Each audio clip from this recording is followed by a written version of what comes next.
है ये वर्ण व्यवस्था भी जो है वो समाज के विरुद्ध है, समाज को खराब करती है।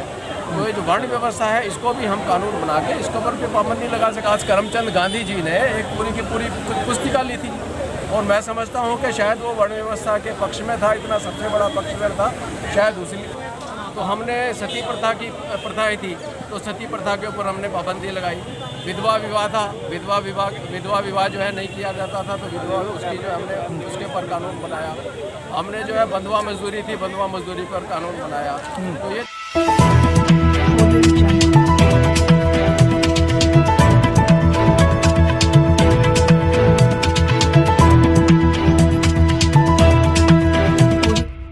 न्यूज चैनल पर जो भी वक्ता ने कहा वो उसकी अपनी राय है जिसकी पुष्टि हमारे नेशन बीच न्यूज़ में इंडिया इंसाफ नहीं की करता। पूरी टीम जो एग्जीक्यूटिव कमेटी है वो जुड़ चुकी है।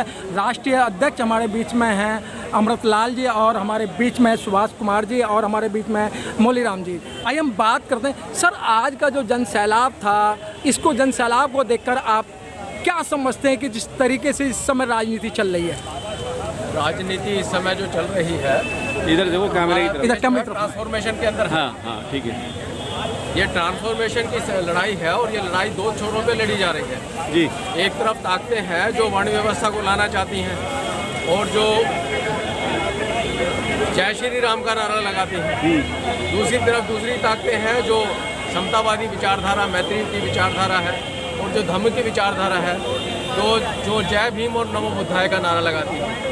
इसके साथ साथ दूसरे नारे भी हैं, लोकल नारे हैं, जय जोहार है, कुछ जो है मूल निवासी भी बोलते हैं। तो ये सब वो धाराएं हैं जो ये खड़ी व्यवस्था को बड़ी व्यवस्था बनाना चाहते हैं।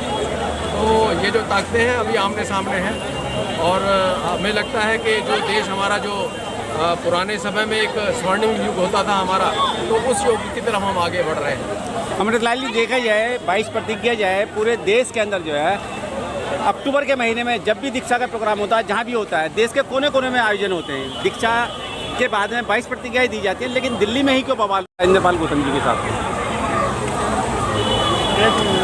ये बवाल क्यों हुआ, ये ऐसा लगता है कि जो पहले से होती रही हैं उससे उनको ज़्यादा ऐसी चिंता नहीं रही।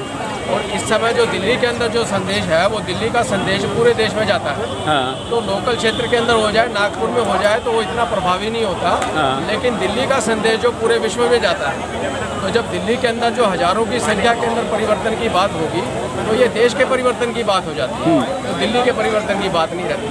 मैं समझता हूँ कि इसकी वजह से जो ज़्यादा बवेला हुआ है और जो ये ऐसा बवेला हुआ है, ये जो ताकतें हैं, जो जय भीम की और नमो बुद्धाय वाली ताकतें जो हैं, जो देश की जो विषमतावादी व्यवस्था है उसको समाप्त कर देने वाली ताकतें हैं, वो इनके पक्ष में ही है। इनका प्रचार जो है वो बिना इनका मीडिया लगाए इनका जो प्रचार हो गया, तो अच्छी बात है उन्होंने ये बवेला खड़ा करने का प्रयास किया। इस देश के अंदर जाति व्यवस्था खत्म होनी चाहिए, लोग उसके लिए जो है तमाम संगठन काम कर रहे हैं, आप भी उसी पे काम कर रहे हैं, लेकिन कहीं ना कहीं जो मनवादी व्यवस्था से ग्रसित लोग हैं वो जाति व्यवस्था को ख़त्म नहीं करना चाहते। हाँ, ये बात ठीक है। मैं समझता हूँ कि हमारा इसमें अपना थोड़ा सा एक जो हमने अध्ययन किया है और हम जो सोचते हैं कि जाति, यहाँ पे जातियों की कोई व्यवस्था नहीं है, जातियों की प्रथा है। तो व्यवस्था तो यहाँ पर वर्णों की है, ये वर्ण व्यवस्था है। इंद्रपाल गौतम जी के साथ ये बवाल क्यों हुआ, ये ऐसा लगता है कि जो पहले से होती रही हैं उससे उनको ज़्यादा ऐसी चिंता नहीं रही। और इस समय जो दिल्ली के अंदर जो संदेश है वो दिल्ली का संदेश पूरे देश में जाता है। तो लोकल क्षेत्र के अंदर हो जाए, नागपुर में हो जाए तो वो इतना प्रभावी नहीं होता।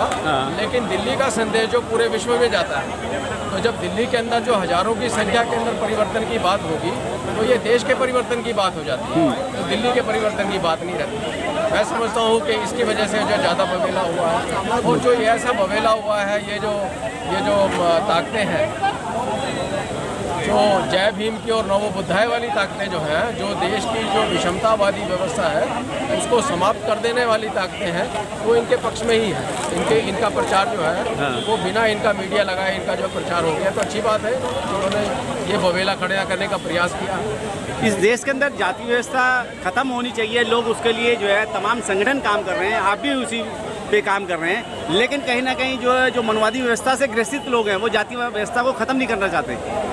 हाँ, ये बात ठीक है। मैं समझता हूँ कि हमारा इसमें अपना थोड़ा सा एक जो हमने अध्ययन किया है, हाँ। और हम जो सोचते हैं कि जाति, यहाँ पे जातियों की कोई व्यवस्था नहीं है, हाँ। जातियों की प्रथा है। तो व्यवस्था तो यहाँ पर वर्णों की है। हाँ। ये वर्ण व्यवस्था है। ये ब्राह्मण वर्ण है, क्षत्रिय वर्ण है, वैश्य वर्ण है, हाँ। शूद्र वर्ण है। फिर उसके अलावा कुछ ऐसे भी जिनका कोई जो वर्णों के अंदर शामिल ही नहीं है, जिनको अछूत कह देते हैं, अंधेज कह देते हैं, आदिवासी कह देते हैं। तो ये हमारी समाज व्यवस्था जो है वो जातियाँ तो हर एक समाज के अंदर होती हैं, और जैसे जैसे हमारा जो कुछ व्यवसाय अलग अलग व्यवसाय हो जाते हैं तो अलग अलग तरह की जातियाँ बन जाती हैं। तो ये मूल व्यवस्था जो है हमारी, और बाबा साहब ने एनिलेशन ऑफ कास्ट में भी कहा है कि हमारी समस्या वर्णों की है। तो जब हमारे समाज में धार्मिक रूप से 4 वर्ण बना दिए और उन वर्ण के अंदर समाज को बंटने के लिए कहा कि आप 4 वर्णों से बाहर नहीं जाना, तो अभी समाज तो जो है वो आपस में एक दूसरे से मैत्री भी होती है, व्यवहार भी होता है, झगड़ा भी होता है, तो समाज अलग अलग हो जाता है उसके अंदर। तो 4 वर्णों में नहीं रह सकते थे, इसलिए जातियाँ बनती चली गई। सुभाष जी से भी कुछ जानकारी लेना चाहेंगे। आज देखा जाए तमाम जन सैलाब जो है पंचशील के झंडे लेके और जो है सिविल लाइन से लेके जो है यहाँ 26 अलीपुर तक आए और संकल्प लिया गया कि जाति व्यवस्था खत्म की जाएगी। राजेंद्र पाल गौतम जी ने, क्या लगता है इस देश के अंदर से जाति व्यवस्था खत्म हो सकती है? नहीं, जाति व्यवस्था तो ख़त्म होगी। ये एक कुछ चीज़ें ऐसी, कुछ नेचुरल प्रोसेस होते हैं, नेचर होती है। अगर हम जाति व्यवस्था जो वन व्यवस्था पे काम करें ख़त्म करने के लिए तो जल्दी ख़त्म होगी। अगर हम नहीं भी काम करेंगे तो हज़ारों वर्ष लगेंगे। अगर हम काम करेंगे जो हमारा पढ़ा लिखा, ये ब्राह्मण वर्ण है, क्षत्रिय वर्ण है, वैश्य वर्ण है, शूद्र वर्ण है। फिर उसके अलावा कुछ ऐसे भी जिनका कोई जो वर्णों के अंदर शामिल ही नहीं है, जिनको अछूत कह देते हैं, अंधेज कह देते हैं, आदिवासी कह देते हैं। तो ये हमारी समाज व्यवस्था जो है वो जातियाँ तो हर एक समाज के अंदर होती हैं, और जैसे जैसे हमारा जो कुछ व्यवसाय अलग अलग व्यवसाय हो जाते हैं तो अलग अलग तरह की जातियाँ बन जाती हैं। तो ये मूल व्यवस्था जो है हमारी, और बाबा साहब ने एनिलेशन ऑफ कास्ट में भी कहा है कि हमारी समस्या वर्णों की है। तो जब हमारे समाज में धार्मिक रूप से 4 वर्ण बना दिए और उन वर्ण के अंदर समाज को बंटने के लिए कहा कि आप 4 वर्णों से बाहर नहीं जाना, तो अभी समाज तो जो है वो आपस में एक दूसरे से मैत्री भी होती है, व्यवहार भी होता है, झगड़ा भी होता है, तो समाज अलग अलग हो जाता है उसके अंदर। तो 4 वर्णों में नहीं रह सकते थे, इसलिए जातियाँ बनती चली गई। सुभाष जी से भी कुछ जानकारी लेना चाहेंगे। आज देखा जाए तमाम जन सैलाब जो है पंचशील के झंडे लेके और जो है सिविल लाइन से लेके जो है यहाँ 26 अलीपुर तक आए और संकल्प लिया गया कि जाति व्यवस्था खत्म की जाएगी। राजेंद्र पाल गौतम जी ने, क्या लगता है इस देश के अंदर से जाति व्यवस्था खत्म हो सकती है? नहीं, जाति व्यवस्था तो ख़त्म होगी। ये एक कुछ चीज़ें ऐसी, कुछ नेचुरल प्रोसेस होते हैं, नेचर होती है। अगर हम जाति व्यवस्था जो वन व्यवस्था पे काम करें ख़त्म करने के लिए तो जल्दी ख़त्म होगी। अगर हम नहीं भी काम करेंगे तो हज़ारों वर्ष लगेंगे। अगर हम काम करेंगे जो हमारा पढ़ा लिखा, ये ब्राह्मण वर्ण है, क्षत्रिय वर्ण है, वैश्य वर्ण है, शूद्र वर्ण है। फिर उसके अलावा कुछ ऐसे भी जिनका कोई जो वर्णों के अंदर शामिल ही नहीं है, जिनको अछूत कह देते हैं, अंधेज कह देते हैं, आदिवासी कह देते हैं। तो ये हमारी समाज व्यवस्था जो है वो जातियाँ तो हर एक समाज के अंदर होती हैं, और जैसे जैसे हमारा जो कुछ व्यवसाय अलग अलग व्यवसाय हो जाते हैं तो अलग अलग तरह की जातियाँ बन जाती हैं। तो ये मूल व्यवस्था जो है हमारी, और बाबा साहब ने एनिलेशन ऑफ कास्ट में भी कहा है कि हमारी समस्या वर्णों की है। तो जब हमारे समाज में धार्मिक रूप से 4 वर्ण बना दिए और उन वर्ण के अंदर समाज को बंटने के लिए कहा कि आप 4 वर्णों से बाहर नहीं जाना, तो अभी समाज तो जो है वो आपस में एक दूसरे से मैत्री भी होती है, व्यवहार भी होता है, झगड़ा भी होता है, तो समाज अलग अलग हो जाता है उसके अंदर। तो 4 वर्णों में नहीं रह सकते थे, इसलिए जातियाँ बनती चली गई। सुभाष जी से भी कुछ जानकारी लेना चाहेंगे। आज देखा जाए तमाम जन सैलाब जो है पंचशील के झंडे लेके और जो है सिविल लाइन से लेके जो है यहाँ 26 अलीपुर तक आए और संकल्प लिया गया कि जाति व्यवस्था खत्म की जाएगी। राजेंद्र पाल गौतम जी ने, क्या लगता है इस देश के अंदर से जाति व्यवस्था खत्म हो सकती है? नहीं, जाति व्यवस्था तो ख़त्म होगी। ये एक कुछ चीज़ें ऐसी, कुछ नेचुरल प्रोसेस होते हैं, नेचर होती है। अगर हम जाति व्यवस्था जो वन व्यवस्था पे काम करें ख़त्म करने के लिए तो जल्दी ख़त्म होगी। अगर हम नहीं भी काम करेंगे तो हज़ारों वर्ष लगेंगे। अगर हम काम करेंगे जो हमारा पढ़ा लिखा समाज काम करेगा तो जल्दी ये ख़त्म हो सकती है। काम करने की ज़रूरत है समाज में, मतलब कि अवेयरनेस पैदा करने के लिए समाज में। सर 75 साल से अभी तक कोई काम ही नहीं करा सर आप जैसे लोगों ने? 75 साल से लग रहे हैं आप लोग। नहीं, काम तो हुआ, लेकिन कितने % लोगों ने काम किया? हाँ, मतलब कि आप लगा लो, मैं तो समझता हूँ 3-4% लोगों ने काम किया।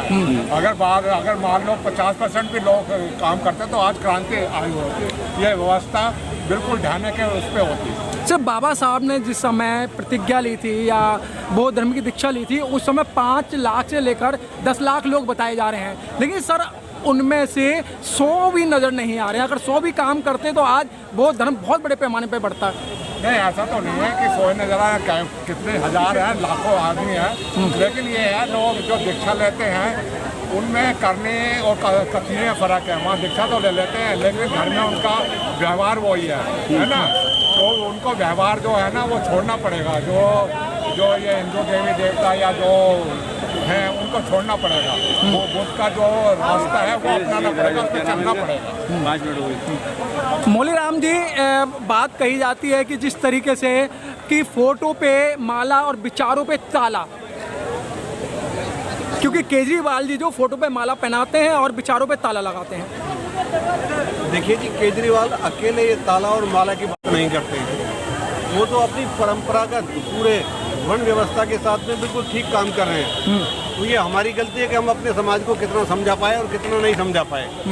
वो जिस व्यवस्था में पले हैं, बड़े हुए हैं, जिस व्यवस्था में रहे हैं, वो बराबर उसके काम कर रहे हैं। शायद हम लोगों से ही कहीं गलती हो जाती है कि हम उनको समझ नहीं पाते हैं। सर, जब जय श्री राम का नारा जो गुजरात के अंदर लगाया जाता है और पंजाब के अंदर बाबा साहब की फ़ोटो और भगत सिंह की फ़ोटो लगाकर सरकार बनाई जाती है, ये जस्ट कुछ भी नहीं है, सिर्फ आरएसएस का नाटक है। और ये भी उसी का टुकड़ा है आरएसएस का। इसको भी अलग मत समझिए। किसी भी पार्टी का नाम हो सकता है, किसी आदमी का नाम अलग हो सकता है। जो उनकी व्यवस्था जिसको लागू करना चाहते हैं वो उसी व्यवस्था में काम कर रहे हैं। वो अपना उसी तरह से जिसे हम ब्राह्मणवादी व्यवस्था या दूसरी व्यवस्था कह देते हैं वही काम कर रहे हैं। मौलीराम जी, देखा जाए आरएसएस के साथ में जो है करीब 40,000 संस्थाएं काम करती हैं, संगठन काम करते हैं, और उनमें से 22,000 संगठन तो ऐसे एक्टिव हैं जो राम कथा, भगवत कथा, शिव पुराण, ये पता नहीं क्या क्या हिंदू धर्म के वो जो है पाठ कराते रहते हैं। तो कैसे आप हिंदू धर्म से मुक्ति पाएंगे, बताइए। देखिए, ऐसा नहीं है कि हिंदू धर्म से मुक्ति नहीं पाएंगे।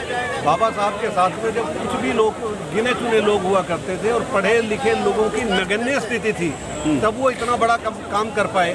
और ऐसा नहीं है कि आज भी ये तो एक नाटक है, ये तो राजनीतिक के दृष्टिकोण बनाया गया है कि भाई इसको किस तरह से मुद्दा बनाया जाए। अदरवाइज जब से बाबा साहब ने ये प्रतिज्ञा ली थी बौद्ध धर्म की, तब से पता नहीं कितनी बार और हर साल ये काम होता है। क्या लगता है इस देश के अंदर जो है जो जाति व्यवस्था है किस तरीके से खत्म होगी, क्या है उसका जो निवारण जाति व्यवस्था खत्म करने बड़ा सीधा है। ये जाति व्यवस्था नहीं, जाति क्या है, ये तो वर्ण व्यवस्था है। हाँ। तो जातियां तो आपके चौथे वर्ण में है। तो अगर वर्ण व्यवस्था खत्म हो जाए तो जाति व्यवस्था अपने आप खत्म हो जाएगी। हमें काम करना चाहिए वर्ण व्यवस्था खत्म करने के लिए। बस एक ही बात है कि हमारा समाज एक काम में सबसे आगे रहता है कि 2 दिन अगर कहीं समाज के लिए काम कर लिया, तुरंत उसे राजनीति और राज सत्ता नजर आने लग जाती है। अगर हम थोड़ा दिन उससे थोड़ा सा दूर रहें, समाज में सामाजिक परिवर्तन, व्यवस्था परिवर्तन के लिए काम करें, तो हमारा ये सारी व्यवस्था ठीक है। अच्छा, लास्ट में मैं समझता हूँ, इसी विषय में मैं समझता हूँ कि हमें समाज का दृष्टिकोण और समाज में परिवर्तनकारी दृष्टिकोण है उसको समझ लेना चाहिए। एनिहिलेशन ऑफ कास्ट में बाबा साहब ने इसका पूरा फार्मूला दिया है। एनिहिलेशन ऑफ कास्ट में बाबा साहब ने कहा है कि आपको धर्मशास्त्रों के ऊपर पाबंदी लगानी पड़ेगी और आपको एक एक्ट बनाना पड़ेगा। तो समाज का व्यवहार यदि खराब होता है तो समाज के खराब व्यवहार को दुरुस्त करने के लिए हम सारा समाज के ऊपर पाबंदी लगाते हैं। तो हमने सती प्रथा की प्रथाएं थी, तो सती प्रथा के ऊपर हमने पाबंदी लगाई। विधवा विवाह था, विधवा विवाह जो है नहीं किया जाता था, तो विधवा उसकी जो हमने उसके ऊपर कानून बनाया। हमने जो है बंधुआ मजदूरी थी, बंधुआ मजदूरी पर कानून बनाया। तो ये जो वर्ण व्यवस्था है, ये वर्ण व्यवस्था भी जो है वो समाज के विरुद्ध है, समाज को खराब करती है।